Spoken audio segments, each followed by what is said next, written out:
Bonjour à tous.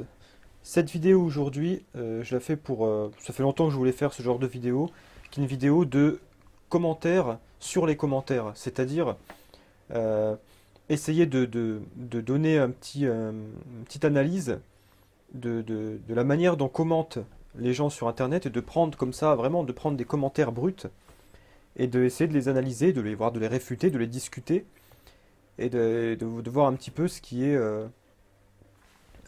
parce que ce qui ressort souvent, et ce qui est souvent des idées fausses qu'on peut voir ressortir, ou des raisonnements biaisés, et essayer voilà, d'en discuter et, de, et de démonter, ou au contraire de mettre en avant des mauvais ou des bons raisonnements qu'on peut trouver dans les commentaires sur le net.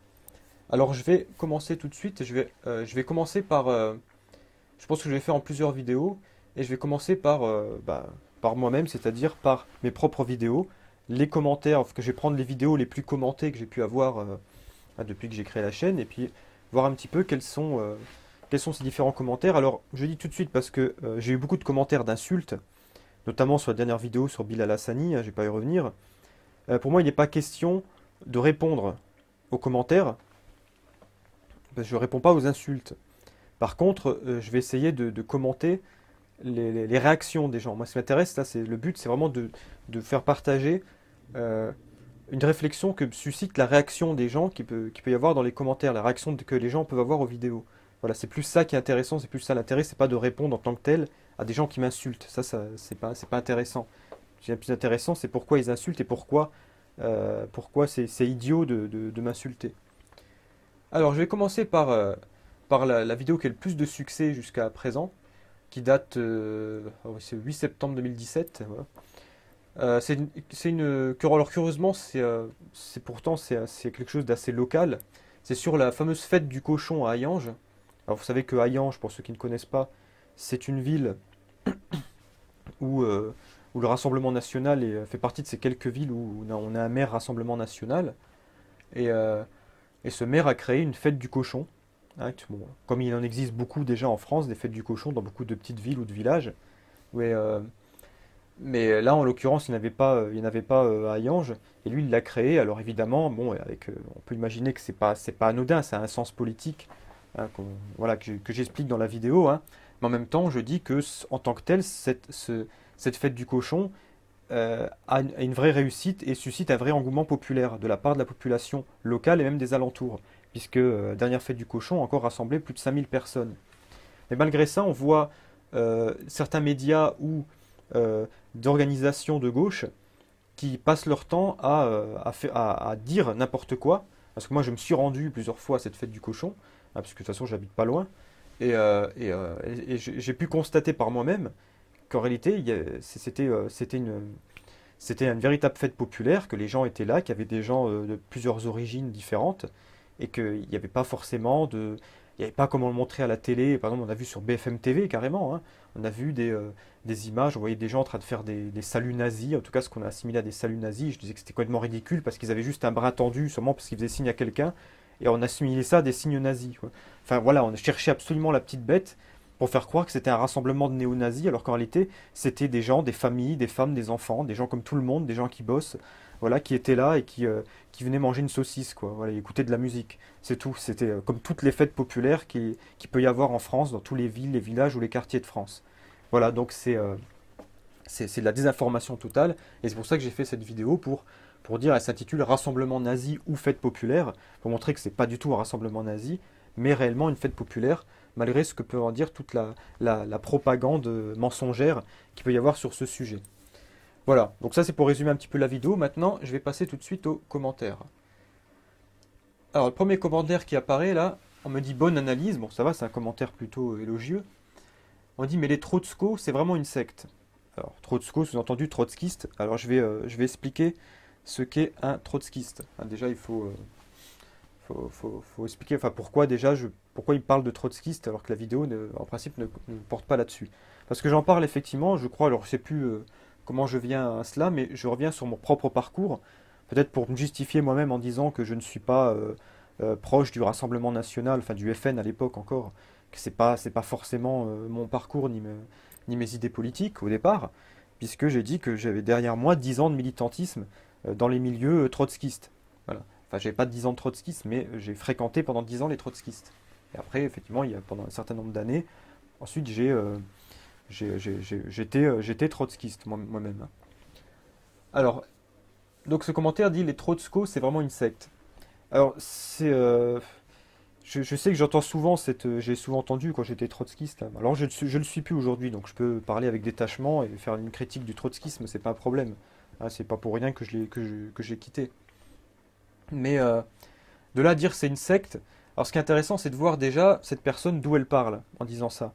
Parce que cette critique de secte, on l'entend dans différents milieux politiques, que ce soit à gauche, à droite, euh, par exemple chez les anards, chez les communistes, voyez, enfin, ceux du PC, voilà, enfin bon. Ou alors que ce soit aussi dans les milieux de droite, extrême droite, enfin bref, on a toujours cette critique-là du trotskisme vu comme une secte. Euh, alors déjà, c'est quoi une secte? Une secte, comment on appelle ça? Oui, une secte, c'est un espèce d'ordre religieux, une espèce d'association religieuse fermée, avec souvent un gourou à la tête, et pas fermé, mais qui essaye par cooptation, voilà, par prosélytisme, de trouver des adeptes, et dans lesquels il y a un dogme avec un gourou, et il faut suivre ce dogme et ce gourou. Alors après, on parle aussi d'aspect sectaire d'une organisation, par le fait elle refuse toujours l'unité avec les autres, elle fait toujours cavalier seul. Il y a aussi cet aspect-là. Donc je ne sais pas si c'est plutôt l'un ou l'autre ici qui est mis en avant. Mais je vais essayer de répondre aux deux rapidement. Euh, le trotskisme, moi je ne l'ai pas perçu comme une secte tant que j'y étais, parce que bon, moi je suis quelqu'un d'assez libre.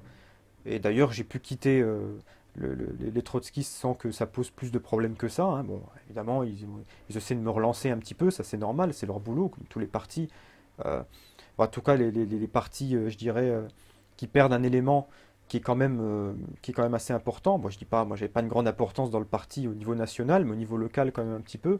Et puis surtout, j'étais un jeune, là où il n'y avait pas forcément beaucoup de jeunes. Et j'étais quand même un bon élément, je savais bien m'exprimer à l'oral déjà, c'est même là que j'ai appris beaucoup. Le trotskisme est une excellente école de formation, et je suis parti assez facilement, quoi. J'ai pas, voilà, on m'a pas envoyé des menaces de mort parce que je partais, vous voyez.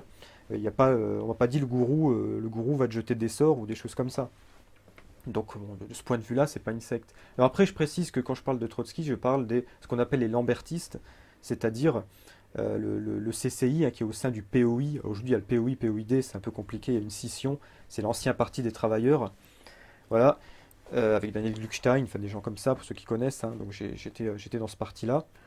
Et j'étais dans ce parti parce que je trouvais qu'il était sérieux. Avant, je connaissais les anciens trotskistes de la LCR. Parce que vous savez qu'il y a aussi la LCR, il y a Lutte ouvrière. En vérité, il y a plein de petits groupuscules trotskistes.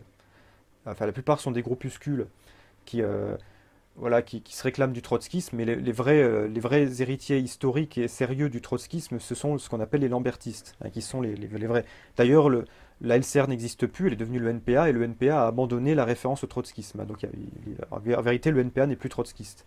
Lutte ouvrière, elle est encore, mais voilà, n'est pas dans la vraie culture du trotskisme, comme on peut le trouver dans, dans ce qu'on appelait avant l'OCI, qui a formé des grands noms de la politique à gauche, hein, que ce soit Lionel Jospin, Jean-Luc Mélenchon, Marlène Schiappa, tiens, d'ailleurs j'en reparlerai parce que j'ai vu d'ailleurs elle maniait bien la dialectique, elle avait un discours, enfin pas un discours, mais une manière de s'exprimer qui me semblait familier. Et effectivement, bah oui, elle vient aussi de cette organisation-là, donc c'est pas étonnant. Et donc voilà, c'est pas une secte du point de vue religieux. Par contre, effectivement, souvent on lui attribue un aspect sectaire.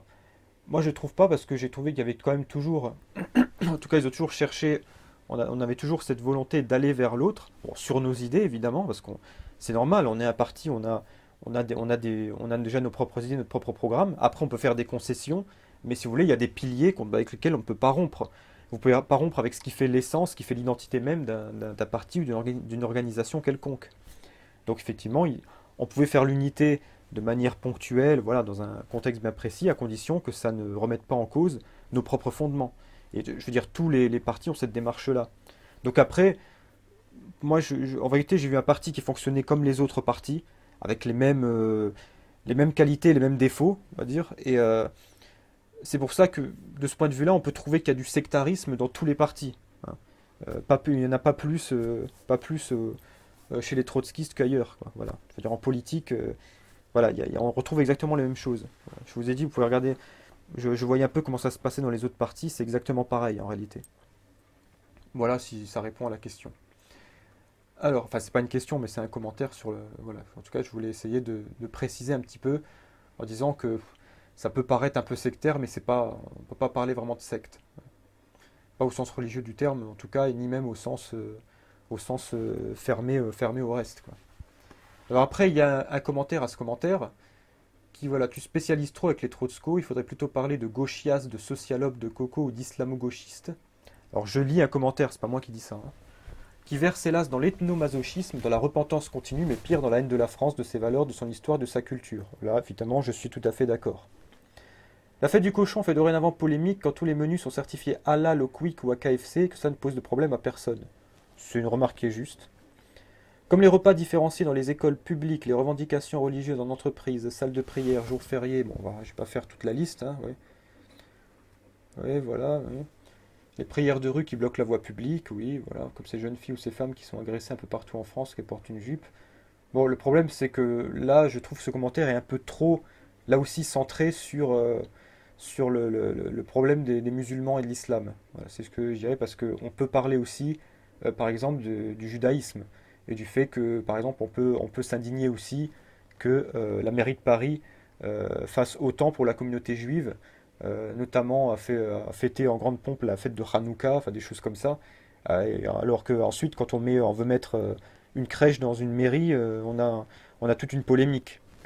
Voilà, donc on peut aussi, on peut pas toujours faire comme les médias le font, focaliser sur la communauté musulmane, parce que c'est pas forcément la communauté qui a le plus de pouvoir en France. Voilà. Deux mots résument la situation, clientélisme électoral, voir l'interview d'Azouz Bega sur le nombre réel de musulmans, ancien secrétaire d'État sous Sarko. Oui, effectivement, c'est du clientélisme électoral, ça oui, ça là-dessus on est tout à fait d'accord, hein. Après, le nombre réel de musulmans, ça je sais pas, l'interview d'Azouz Begag. Moi, le nombre réel de musulmans, je pense qu'il est un peu en dessous de ce qu'on peut dire dans les milieux nationalistes, notamment tous les théoriciens du grand remplacement. Je pense qu'ils exagèrent un petit peu. Euh, Enfin, ils exagèrent. C'est-à-dire que je suis d'accord sur le fait que le grand remplacement est une menace réelle. Hein, le plan Kalergi, tout ça, ça existe. Hein, ça, je le renie pas. Par contre, je pense qu'on a une, comment dire, une vision. Je vais publier des statistiques précises là-dessus, justement.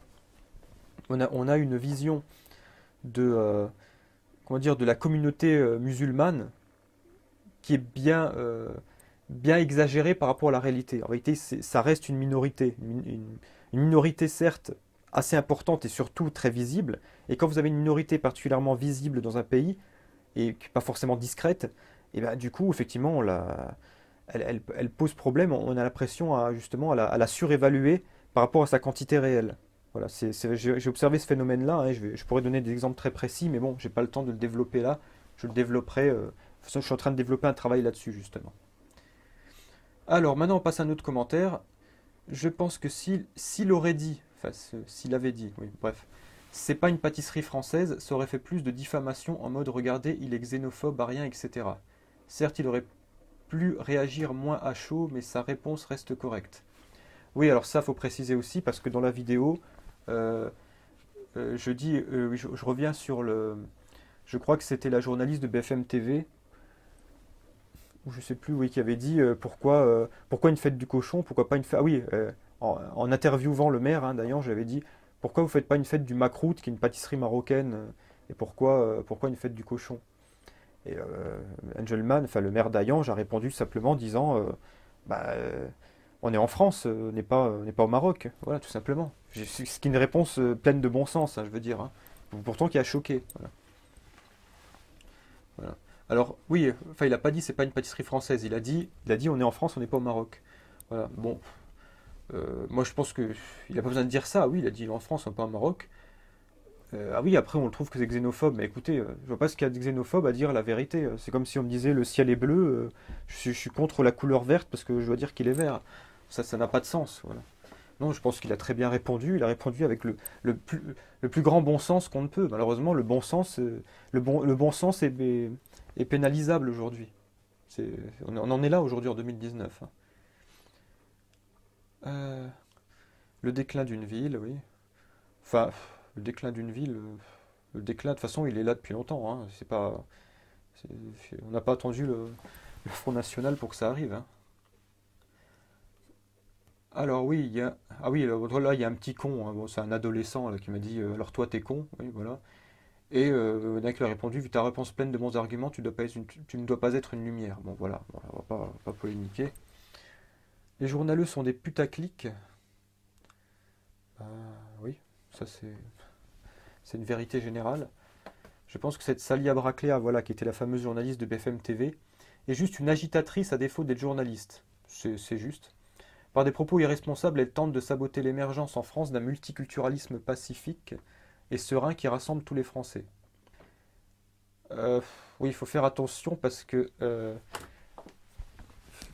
dans le multiculturalisme pacifique, il y a peut-être justement, enfin c'est peut-être un oxymore parce que multiculturalisme, déjà, est-ce que la France, ou même n'importe quel pays, enfin après ça dépend, mais a-t-elle vocation à être multiculturelle? Euh, de fait, elle l'est, enfin oui, elle l'est. Elle est encore majoritairement, comme disait le général de Gaulle, de culture blanche et chrétienne. Enfin, voilà. Par contre, oui, il y a des minorités avec différentes cultures. Ça, d'accord, ça c'est un fait. Maintenant, parler de multiculturalisme pacifique, c'est pas évident parce que si on prend l'exemple du continent qui est le plus multiculturel, justement par rapport à la composition de ces villes, ces grandes villes, etc., on voit que ça pose beaucoup de problèmes. Si on regarde aujourd'hui les quartiers ou les villes où il y a le plus de multiculturalisme, ce sont des quartiers où il y a énormément de problèmes justement de coexistence entre les communautés. Il y a des communautés qui n'arrivent pas à vivre ensemble. Et il y a énormément de problèmes de délinquance, de violence. Regardez par exemple le Brésil, qui est un des pays les plus métissés au monde. C'est un pays où il y a une violence permanente. C'est un des pays les plus violents au monde. Bah, d'ailleurs, prenez toute l'Amérique latine, hein, la plupart des pays sont des pays de métis, essentiellement, où il y a des mélanges. Bon, c'est surtout le mélange de blancs d'origine espagnole et d'indiens, mais il y a aussi beaucoup de noirs, de blancs de différentes origines européennes. Donc c'est un tel mélange qui s'est fait avec très peu de, je veux dire qu'il ne s'est pas fait de manière naturelle, déjà parce qu'il y avait une vraie politique de métissage qui pour moi était une erreur énorme qu'ont fait les autorités coloniales espagnoles. Et puis en plus de ça, il y a eu, il y avait une vraie politique aussi. Enfin, il y a eu, si vous voulez, une histoire qui s'est accélérée parce que les métissages, il y en a toujours eu dans l'histoire de l'homme. Hein, nous sommes tous issus de métissage. Ça c'est un fait. Mais ces métissages, si vous voulez, ils se font de manière naturelle et très étalée dans le temps. C'est-à-dire que il y a pas vous n'avez pas d'exemple dans l'histoire comme ça où un peuple, à part massacre massif ou voilà, enfin, par rapport à des épidémies ou des choses comme ça, mais il n'y a pas un peuple qui disparaît de manière très rapide comme ça par le métissage. Voilà. Or, il y a pas mal de peuples d'origine amérindienne qui ont disparu. Alors on dit que c'est à cause des épidémies, tout ça, c'est vrai qu'il y a les épidémies, mais il y a aussi le métissage, hein, qui a beaucoup, parce qu'il y avait une vraie politique de métissage. Et, euh, et c'est vrai que il n'y a pas de précédent dans l'histoire comme ça, à part si, quoi, il y a eu des moments brutalement où des peuples ont envahi d'autres, ont violé les femmes, etc. Comme il y a eu en Europe au début du Moyen Âge, à la fin de l'Antiquité, hein, les invasions barbares. Mais justement, ça a été des périodes très violentes de l'histoire et ça a débouché sur pas mal de violences. Mais il n'y a pas, voilà, c'est quand vous avez un pays qui envahit un autre, un peuple qui envahit un autre peuple, bah forcément il y a de la violence. Par contre, là, c'est pas un peuple qui envahit un autre, mais c'est quand même de manière massive plein de peuples comme ça qui se rencontrent sur un même territoire et du coup c'est un peu c'est justement c'est le processus brutal et violent de cette rencontre qui fait que ça marche pas. Vous voyez? Il faut que ça se fasse de manière naturelle. Il ne faut pas qu'on pousse systématiquement par une idéologie au métissage, comme le fait par exemple Cohn-Bendit avec son discours. Dernièrement, il a pas arrêté pendant les élections européennes de nous parler de, vous savez, la petite étudiante néerlandaise d'origine turque qui va faire des études à Montpellier, qui rencontre un Français d'origine algérienne. Il dit alors ses enfants, ils sont quoi? Ils sont algériens, ils sont français, ils sont turcs, ils sont hollandais, voilà, ils sont européens. Enfin, en gros, voilà. Lui, il est dans cette idéologie du métissage, même, enfin, même pas seulement européen, mais on va dire entre même nord-africains, asiatiques, etc. Et, euh, et le problème, c'est que non, ça, c'est pas naturel comme processus. Si effectivement, naturellement, bah, il y a euh, il y a cette jeune femme qui rencontre un jeune homme d'une culture très différente. Voilà, bah, ça se fait de manière marginale et naturelle. Et peut-être que progressivement, effectivement, il y a des peuples comme ça qui peuvent se mélanger. Mais si on pousse de manière brutale les autres à le faire ou par l'idéologie comme ça, en disant oui, il faut faire ça, c'est cool, c'est bien, etc. Non, non, c'est pas bien. C'est bien. Le métissage n'est pas mauvais en soi. D'ailleurs, ça peut être bon pour renouveler la génétique d'une population. Par contre, c'est pas bon quand c'est une politique et que c'est fait de manière massive et brutale sur un laps de temps assez court. Parce que ça crée énormément de problèmes, déjà des problèmes d'identité, ça crée des névroses, forcément, et ça crée des tensions entre les communautés. Surtout quand il y a plein de communautés différentes dans un même territoire. Regardez l'exemple assez récent de la Yougoslavie, hein. Regardez ce que ça a donné, hein. Voilà. Alors, euh, donc voilà, ça c'est pour parler du multiculturalisme pacifique. Voilà. Alors qu'elle tente de saboter l'émergence en France d'un multiculturalisme, je pense que c'est plutôt le contraire, hein, mais bon. Donc si elle n'est pas contente qu'elle mange les quenelles, oui, petit clin d'œil à Dieudonné, c'est le genre de fouille-merde pour aller à une fête du cochon et demander autre chose que ce produit. Je vais me pointer chez elle et exiger qu'elle me serve uniquement ce que j'aime, même si ça la froisse. Elle va faire quoi cette idiote? Oui, c'est pas bête. Demander une fête du macroute qui n'est pas que marocaine mais tout simplement maghrébine et de la pure provocation. Oui, c'est vrai en plus que c'est pas que marocain. Quelle saloperie cette opération propagandiste anti-française. Cette journaleuse est très perverse. Ben, c'est sa fête là, hein, voilà. Elle prétend que cette fête est politique alors que c'est elle qui a ramené cet événement sur la pure provocation politique. Euh, Là, le maire l'a quand même fait aussi par provocation politique, il faut quand même le reconnaître, hein, voilà. C'est d'ailleurs la critique que je lui fais, hein. Elle n'aurait pas fait ça avec un maire gauchias ni sur une fête végane ou végé. Oui, ça au contraire, oui, effectivement. En fait, elle fait passer les musulmans pour des intolérants en créant un clivage communautarisme malsain. Communautariste, ouais. Les musulmans n'en ont certainement rien à battre de cette fête du cochon, qu'à leur foutre la paix aux mangeurs de porc. Mais c'est vrai. C'est vrai parce que, à la limite, les seuls musulmans qui auraient pu se sentir frustrés, c'est peut-être les bouchers halal de la ville. Ah, il y a deux, trois bouchers halal dans la ville qui ont, qui ont peut-être regretté le fait qu'il n'ait pas été, à mon avis, bon, le maire. C'est vrai que le maire, enfin, à mon sens, je pense qu'il est islamophobe. Hein, ça, je reconnais, hein. Mais, euh, mais bon, il est islamophobe, mais bon, il veut pas non plus tuer des Arabes. Enfin, quoi que je sais pas, je suis pas dans sa tête, mais c'est vrai qu'il a pas proposé à des bouchers halal de proposer de la viande halal, de faire un stand halal.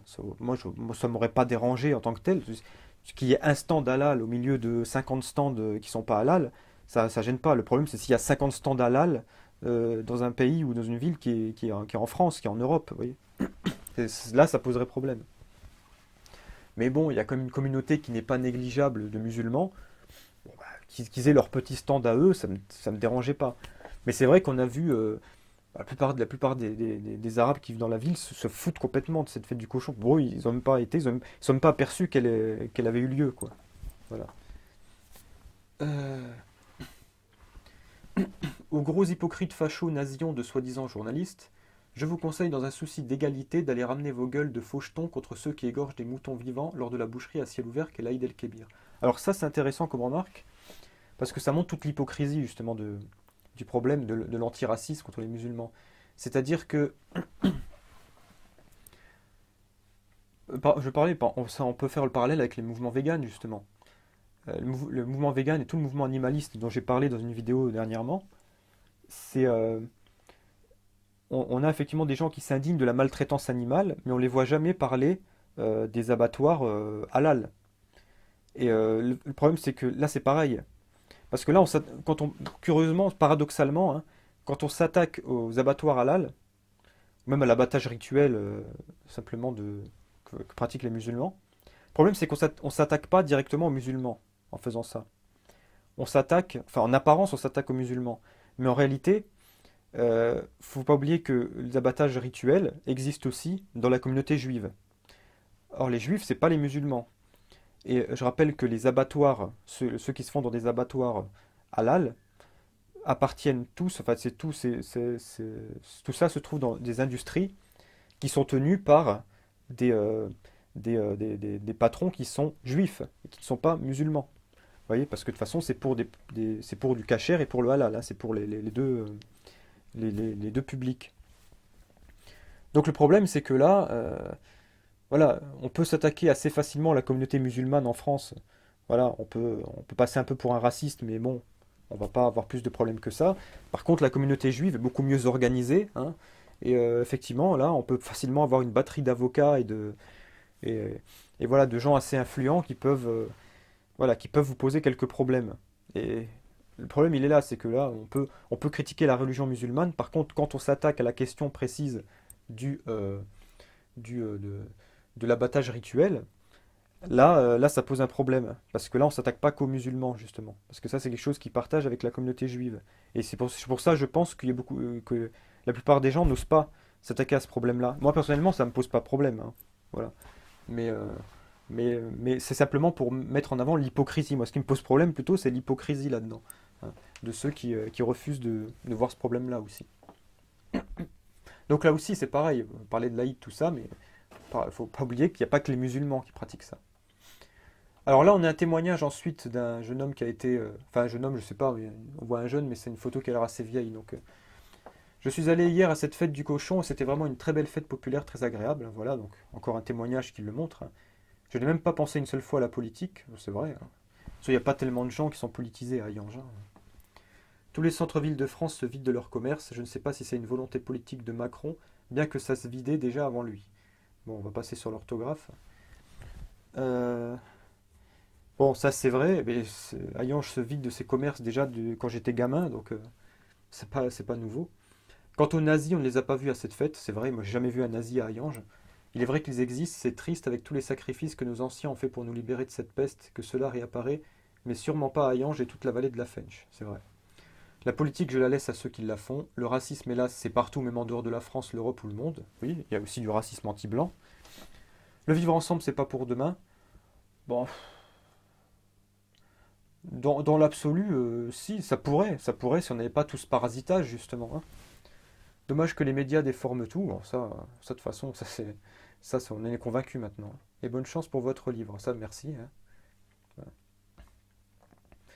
Alors là, oula, c'est mal écrit aussi. Il n'y a pas qu'à Hayange qui a eu fête du cochon. Et j'ai des doutes sur le fait du cochon ne soit pas traditionnel. Si, effectivement, je me dis tout à l'heure, il y a plein d'endroits où il y a des fêtes du cochon. Voilà. Mais c'est vrai que là, elle a été créée bon, dans un but quand même politique. Il faut quand même le reconnaître. L'autre, il dit, docteur, je vois pas comment ça pourrait être une fête traditionnelle. Ben, si. Pas pourquoi, c'est une viande qu'on mange en France depuis bien longtemps, hein. J'habite une ville où François Ier a inauguré la fête du cochon, nous allons bientôt fêter sa 500e. Ah oui.